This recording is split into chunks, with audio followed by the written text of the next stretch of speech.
Okay, so we have a Pokemon card business video for you guys today. A guy named Zach, he watches the channel. Him and his wife want to start a Pokemon card business of their own. They sold their PC, scrounged together $500, and went to buy some Japanese product, just like how I started. They found a supplier, they talked to him for several days, they seemed to do everything that they needed to do to vet the guy, and then lo and behold, they sent him $500. He didn't send him anything, blocked on Instagram, money gone forever.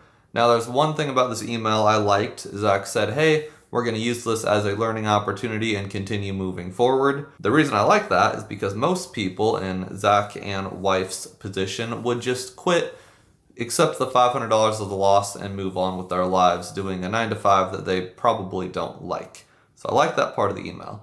I also like the second part where he goes, comma, what can we do to avoid this in the future?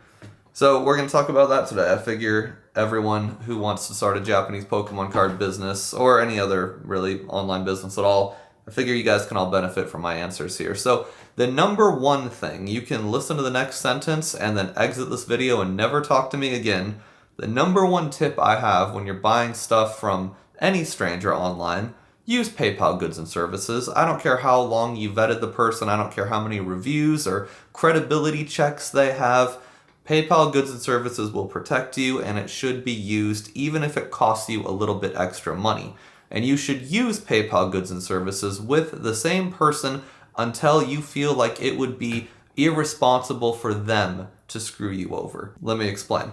So I've got several Japanese suppliers. I started all of them on PayPal goods and services, and I continued using PayPal goods and services with these suppliers until I got to a point where them screwing me would cost them more money than just treating me fairly. Basically, I've given them so many tens of thousands of dollars that they're making enough money off me where ditching with 10K, it would be a net loss to them. So I would suggest getting to that point with a supplier overseas or anywhere really, and then go from there. You will probably get charged a higher fee. A lot of these suppliers in Japan in particular, they prefer wire transfers. Wise, W-I-S-E, it's like a wire transfer app or service that you basically send money to Wise, they're in New York, and then Wise converts it to yen, sends it to Japan for a very small fee. So Japanese people typically like that method of payment. You are not protected in any way, shape, or form. So PayPal goods and services, a lot of them are willing to do it, but they're going to go, hey, that's going to be at 5%, 6%, whatever the percentage is. And I highly recommend just taking it. You can bake the percentage into the cost when you sell it to your customers or you do your rip and ships. And basically it's, girl math, free money. Now, if you ask your Japanese supplier to do PayPal goods and services and you even acknowledge like, hey, I'm willing to pay a little extra for the fee, totally get it. If that person says, no, we don't do PayPal goods and services, they are 99.9% trying to scam you.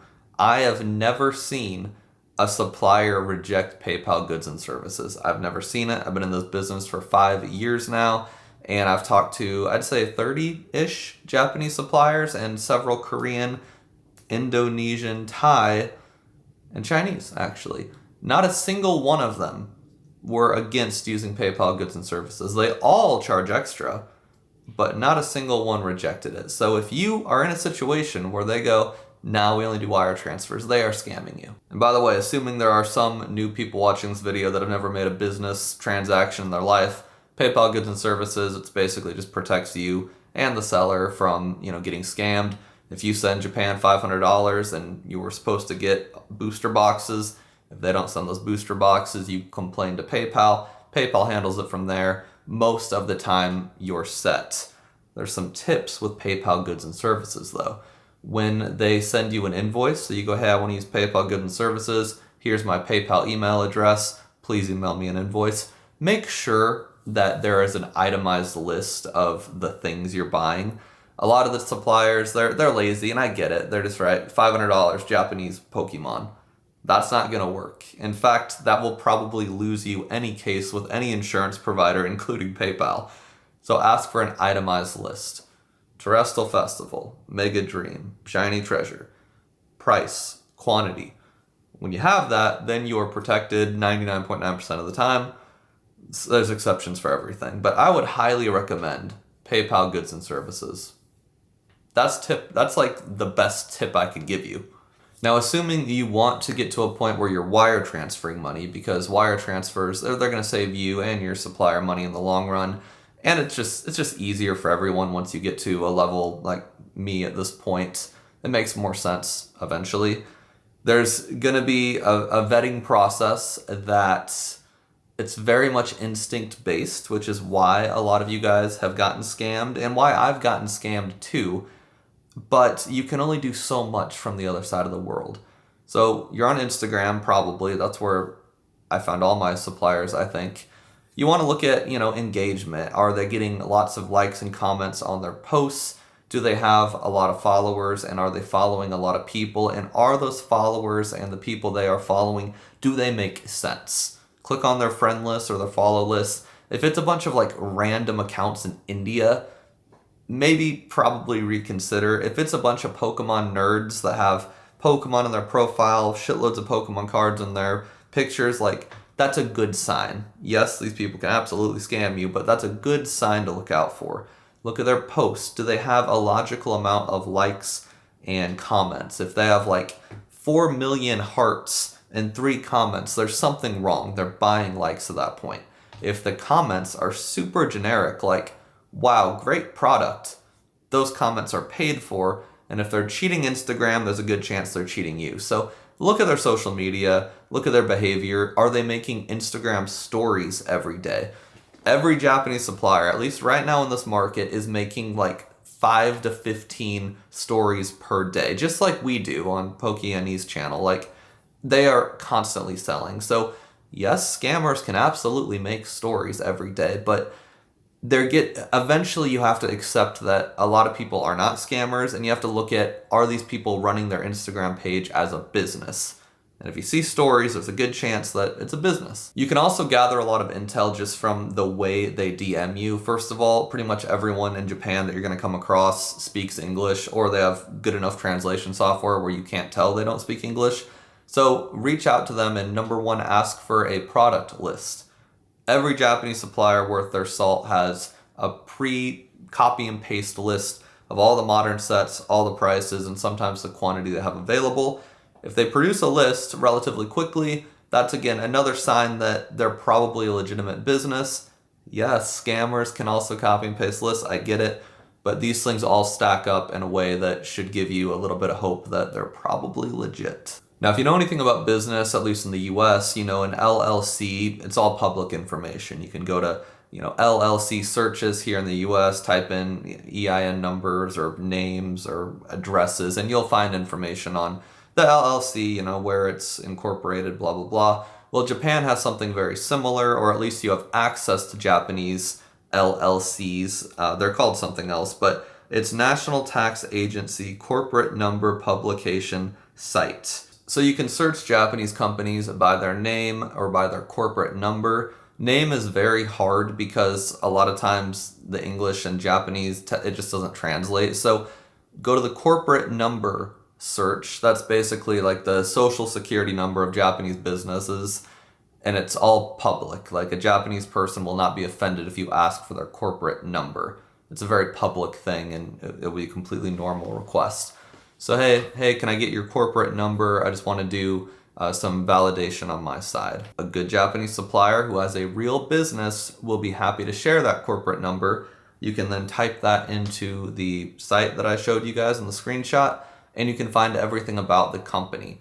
If it seems legit, it probably is in this case. You can copy and paste the address that shows up, put it into Google. If it looks like a business, a lot of these guys run their operations out of card shops. There's a ton. You've seen the videos, you've seen the vlogs of people going store to store in Japan. There's a gajillion LGS owners in Japan. So there's a good chance that address will yield an LGS location. There's a good chance it might yield someone's residential home. Like, we do all of our business out of my basement. So don't automatically go, oh, this is definitely a scam, it's a residential. Like, these things just all add up.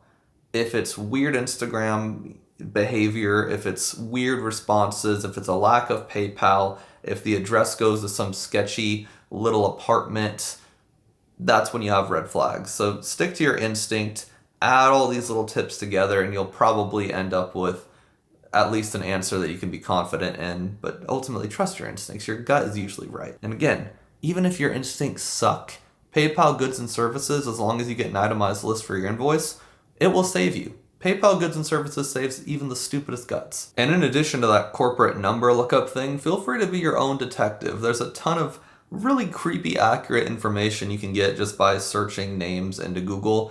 A lot of times, if they have an Instagram account, they have an active Facebook account too. Sometimes they post in like Pokemon Facebook groups. A lot of times they do that actually. So again, yes, scammers can post to Facebook groups, but there's a lot of hoops that scammers aren't going to jump through. And if you hit like 3 or 4 or 5 of my little list of things, most scammers aren't going to go through that much effort.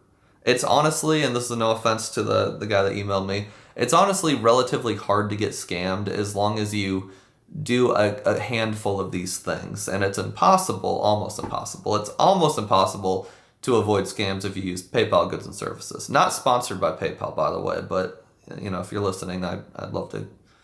Let's work together. Now, in the beginning of the video, I said this guy did 2 things I liked in the email, and one of those was going, hey, I'm going to accept this as a learning opportunity and move on.